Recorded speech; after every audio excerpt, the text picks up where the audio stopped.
Take 72.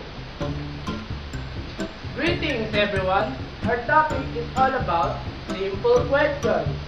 Simple questions is answerable only by yes or no. It is formed in two ways.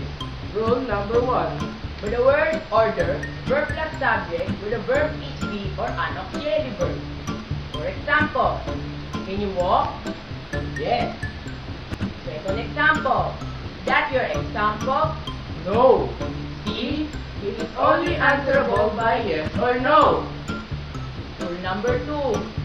By using the word or do, does, did, plus subject, plus infinitive, but without to. For example, do you know where he is? No. Second example, did you know where they go? No. See?